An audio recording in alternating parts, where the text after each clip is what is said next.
कैसे भारतीय जनता पार्टी देख रही है इसको? अभी झामुमो गठबंधन की सरकार अपने 4 वर्ष की आज जश्न मना रही है। सरकार का 4 वर्ष कार्यकाल पूरा हुआ है, लेकिन जब आप इस 4 वर्ष के कार्यकाल का आकलन करेंगे तो पाएंगे कि यह 4 वर्ष में सरकार की सबसे बड़ी उपलब्धि ये रही है कि यह सरकार पूरे देश में भ्रष्टाचार के लिए जानी जाती है। इस सरकार के इस 4 साल के दौरान आप कहें कि झारखंड के 23 वर्षों की अवधि में सबसे ज्यादा अगर खनिज संपदा की लूट हुई है तो इन 4 वर्षों में हुई है, चाहे वो कोयला का क्षेत्र हो, बालू का क्षेत्र हो या गिट्टी का क्षेत्र हो। पूरे प्रदेश में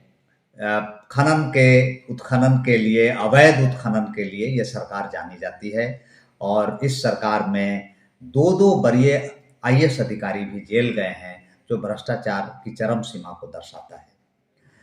जहां तक इस सरकार में अगर हम लोग रोजगार की बात करें तो ये सरकार के पास बहुत सुनहरा अवसर था। ये सरकार अपने नियोजन नीति से यहाँ के लोगों को रोजगार दे सकती थी, काफी वैकेंसी भी थी, लेकिन इस सरकार ने नियोजन नीति को उलझा दिया।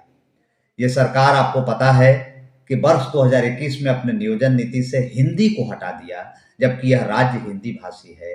इंग्लिश को हटा दिया, संस्कृत को हटा दिया, भोजपुरी को हटा दिया, मगही को हटा दिया। तो चूंकि हिंदी को जो ये राज्य हटाया अपने नियोजन नीति से, तो हम समझते हैं कि यहाँ के तमाम युवाओं के साथ, चाहे वो ट्राइबल हो या नॉन ट्राइबल हो, इससे बड़ा और धोखा नहीं हो सकता है।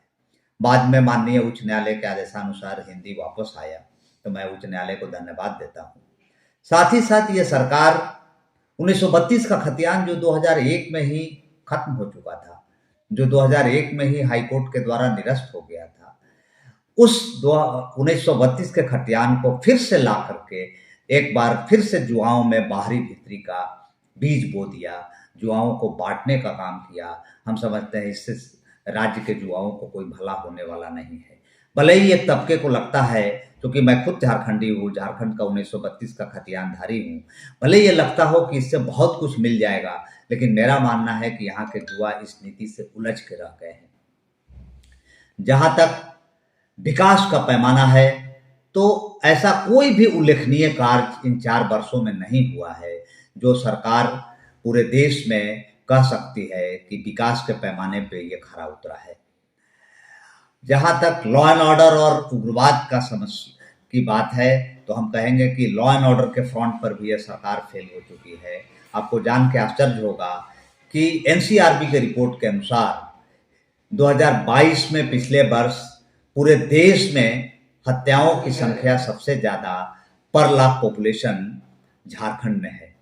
4 हत्याएं की घटना हुई है झारखंड में, जो पूरे देश में टॉप पर है। अगर हम लोग उग्रवाद की बात करें तो कोल्हान में उग्रवाद की भी समस्या, चूंकि मैं कोल्हान का खुद डीआईजी रह चुका हूं, जो समस्याएं कम हुई थी, अगर इधर हाल के दिनों में देखेंगे तो उग्रवाद की घटनाएं कोल्हान में काफी बढ़ी हैं। कई मुठभेड़ हुए हैं जिसमें पुलिस के जवानों को मुंह की खानी पड़ी है। तो ये सरकार की इच्छा शक्ति कम होने को दर्शाता है।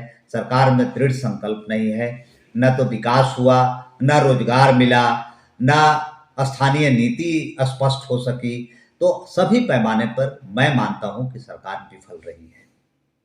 Thank you.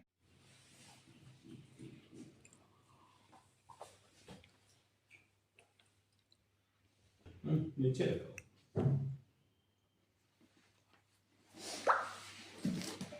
सबसे बड़ा बात है कमल का न्यूज मत करिए, कमल का ऑफिस में करेंगे। कमल का न्यूज ना ऑफिस बहुत उसका मजाक होता है सर, मजाक बहुत होता है। कमल, हाँ कमल के तो बता बोलेगा एक कमल देके फोटो खिंचा लिया।